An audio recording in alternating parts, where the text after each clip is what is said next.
अप्रैल 17। एकता बड़ी शक्ति है। पाठ भजन संहिता 133 अध्याय। स्वार्थ और मिथ्याभिमान से कोई काम न करो, परंतु नम्रता पूर्वक अपनी अपेक्षा दूसरों को उत्तम समझो। फिलिपियो 2 अध्याय 3 वचन। कलीसिया में विभाजन कभी व्यक्तित्व के कारण या कभी धर्म सिद्धांतों पर विशेष जोर देने के द्वारा या विवाद या फिर विचारों में भिन्नता के कारण होते हैं।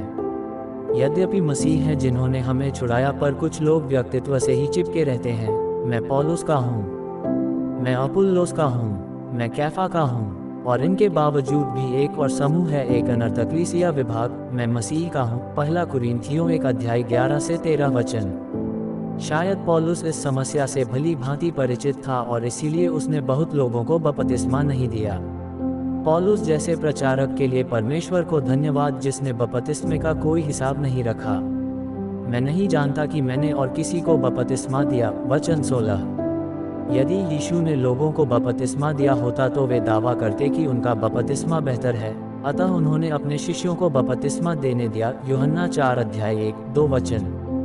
किसी धर्म सिद्धांत विशेष पर जोर दिए जाने के कारण भी विभाजन हो सकते हैं। यदि बपतिस्मा ही सब कुछ बन जाता है तो आप बपतिस्मा कलीसिया बनाने में अंत करेंगे।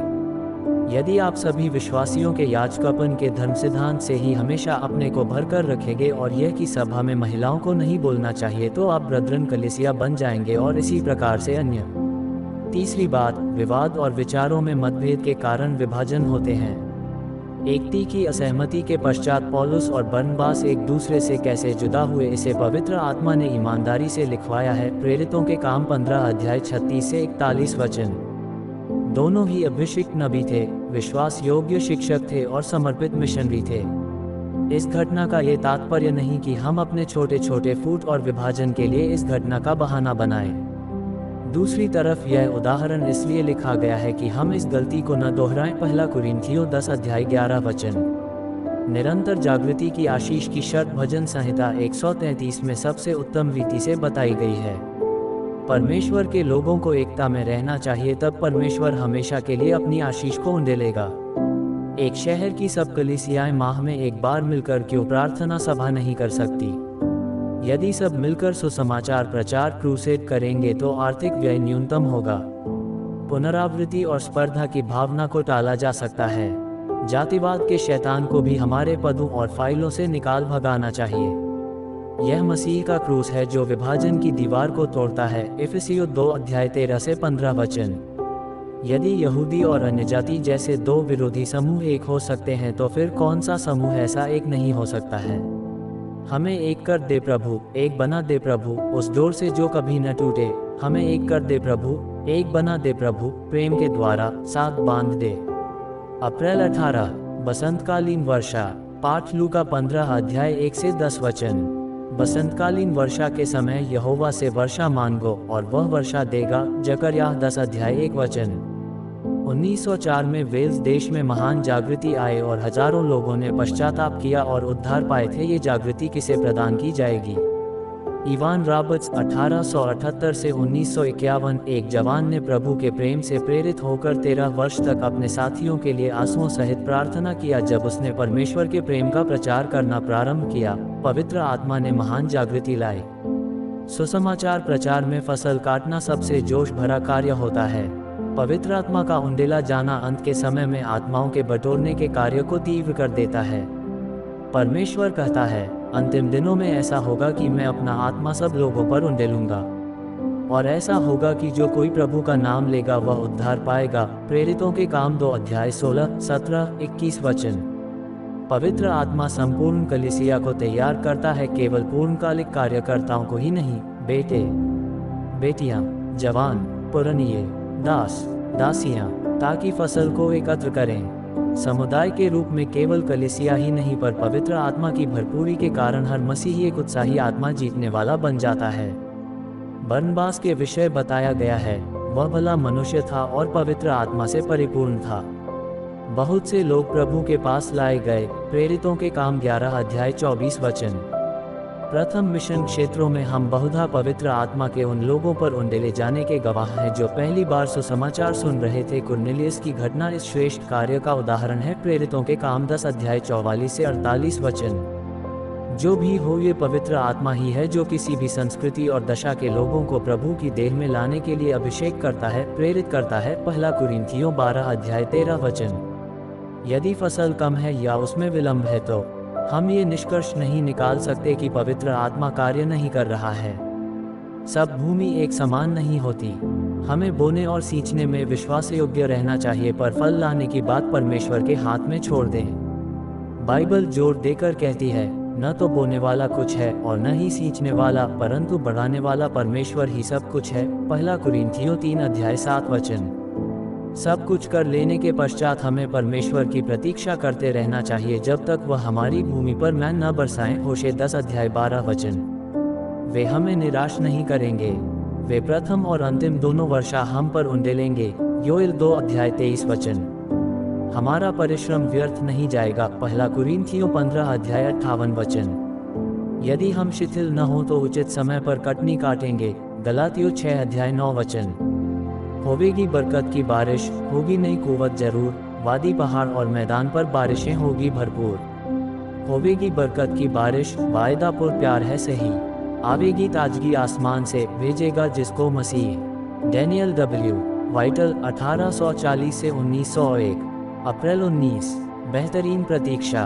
पाठ भजन संहिता 37 अध्याय 1 से 19 वचन। यहोवा की बाट जोहता रह और उसके मार्ग पर बना रह। भजन संहिता 37 अध्याय 34 वचन। परमेश्वर के वचन में हमें बार बार आज्ञा मिली है कि परमेश्वर की बाट जोएं, पर हम में से अनेक ये नहीं जानते हैं कि इसे कैसे करें। आइए इसके विषय आज संक्षेप में सीखें। परमेश्वर के सन्मुख अपना हृदय उंडेल दें। परमेश्वर की बाट जोहना प्रार्थना करने से कहीं बढ़कर है। प्रार्थना में हम अनिवार्य रूप से अपने निवेदन परमेश्वर के सामने रखते हैं और उसके उत्तर के लिए परमेश्वर का अनुग्रह चाहते हैं। पर परमेश्वर की बाट जोहते समय हम अपने आप को खोलकर सर्वशक्तिमान के सन्मुख छोड़ देते हैं। यह अतिशयोक्ति नहीं होगी यदि मैं कहूँ कि अपनी आवश्यकताओं को परमेश्वर के सन्मुख रखने के पश्चात प्रारंभ होता है बाट जोहना। प्रार्थना के उत्तर की प्रतीक्षा करना, विशेषकर मार्गदर्शन के लिए, ये भी उत्तर का ही एक भाग होता है। अपनी इस गवाही और शिक्षा के साथ दाऊद कहता है, सचमुच मैं चुपचाप होकर परमेश्वर की ओर मन लगाए हूँ, मेरा उद्धार उसी से है। हे लोगों, हर समय उस पर भरोसा रखो, उससे अपने मन की बातें खोलकर कहो। भजन संहिता 62 अध्याय 1, 5, 8 वचन। बाट जोहना, आत्मा में परमेश्वर के साथ लगातार संगति में रहना होता है। केवल परमेश्वर की बाट जोहना होता है। भजन संहिता 62 अध्याय 5 वचन। अपने आप को वचन से संतृप्त कर लें। मैं यहोवा की बाट जोहता हूँ, मैं जी से उसकी बाट जोहता हूँ और मेरी आशा उसके वचनों पर है। भजन संहिता 130 अध्याय 5 वचन। परमेश्वर की बाट जोहने की अवधि में परमेश्वर के वचन से हमें अधिकाई से भरना चाहिए। यीशु ने अपनी सार्वजनिक सेवकाई प्रारंभ करने के पूर्व 40 दिन जंगल में यही किया था। परमेश्वर ने युवा यूसुफ पर अपनी योजनाएं स्वप्न के माध्यम से प्रकट किया, पर इसके पश्चात उसके जीवन में जो कुछ घटित हुआ वह सब उसके स्वप्नों के एकदम विपरीत था। यौन दुर्व्यवहार के आरोप में मिस्र में बंदी गृह में बिताए गए समय ने उसे परमेश्वर की बाट जोहने का बेहतरीन समय दिया। परमेश्वर का वचन उसे तब तक कसौटी पर कसता रहा जब तक वे बातें पूरी न हुई। भजन संहिता 105 अध्याय 19 वचन। विश्वास योग्यता से परमेश्वर की सेवा करते रहें। परमेश्वर की प्रतीक्षा करने का यह अर्थ नहीं कि हम उनके लिए कार्य करना बंद कर दें। बालक के लिए की गई अपनी प्रार्थना के उत्तर की प्रतीक्षा में जकर्याह याजक अपने पूरे बुढ़ापे तक परमेश्वर की सेवा करता रहा। लूका 1 अध्याय 5 से 14 वचन। अपने जीवन में नीरस क्षणों से गुजरते और परमेश्वर की बाट जोहते हुए उसने परमेश्वर के गीत लिखे जो भजन 69 अध्याय 3 वचन जैसे मसीह से संबंधित भविष्यवाणी और प्रतिज्ञाएं बन गई। हर युग में परमेश्वर के सेवकों की गवाही रही कि वे रात में अपने तकिए आंसुओं से तर करते थे, पर परमेश्वर हर्ष के तेल से उनका अभिषेक करते थे जब वे मंच पर खड़े होते थे। ये है परमेश्वर की बाट जोहने की शक्ति।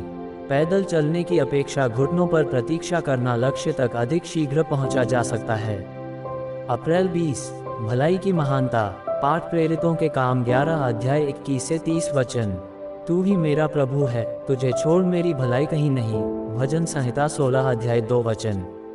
जब हम भलाई के सद्गुण की बात करते हैं तो इसके दो पहलू हैं, भला होना और भला करना। पहला दूसरे की ओर ले जाता है। भले लोग भला करेंगे, यद्यपि ऐसा हो सकता है कि भला करने वाला स्वयं भला व्यक्ति न हो। पहाड़ी उपदेश में यीशु का तर्क यही था, प्रत्येक अच्छा पेड़ अच्छा फल देता है, परंतु निकम्मा पेड़ बुरा फल देता है। अच्छा पेड़ बुरा फल नहीं दे सकता और न ही निकम्मा पेड़ अच्छा फल दे सकता है। मत्ती 7 अध्याय 17-18 वचन। परमेश्वर के साथ चलने का परिणाम भलाई है। परमेश्वर की भलाई सब प्रकार की भलाई की जड़ है। भजनकार दाऊद ने परमेश्वर के सामने अंगीकार किया, तू मेरा प्रभु है, तुझे छोड़ मेरी भलाई कहीं नहीं। भजन संहिता 16 अध्याय 2 वचन। मैं विश्वास करता हूँ यही कारण था कि वह उनके मन के अनुसार चलने वाला मनुष्य था। प्रेरितों के काम 13 अध्याय 22 वचन।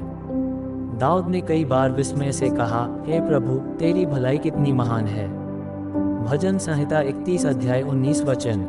परमेश्वर की भलाई उनके धीरज से जुड़ी हुई है। जब वे मूसा के सामने से होकर गए, यहोवा ने प्रचार किया, यहोवा परमेश्वर दयालु और अनुग्रहकारी, कोप करने में धीमा। निर्गमन 34 अध्याय 6 वचन। ये प्रचार तब किया गया जब परमेश्वर ने मूसा को उन 2 पहली पटियाओं के समान ही नई पटियाएं बनाने की आज्ञा दी। वचन 1। ये परमेश्वर का धीरज है जो उनकी भलाई को हम पर प्रकट करता है कि वे हमें दोबारा अवसर प्रदान कर सकते हैं।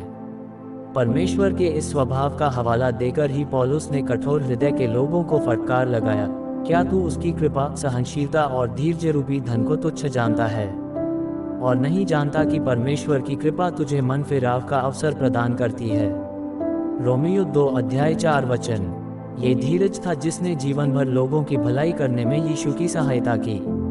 समझने में धीमे लोगों के प्रति वे धीरजवंत थे, यही कारण है वे उन्हें सिखाना जारी रख सके। लूका 24 अध्याय 25 से 27 वचन। वे लोगों के अविश्वास के प्रति भी धीरजवंत थे, इसी कारण वे उन्हें चंगा करना जारी रख सके। मत्ती 17 अध्याय 17-18 वचन। वे लाभार्थियों के धन्यवाद रहित होने पर भी धीरजवंत थे, इसी कारण वे जरूरतमंदों को आशीष देना जारी रख सके। लूका 17 अध्याय 17 से 19 वचन।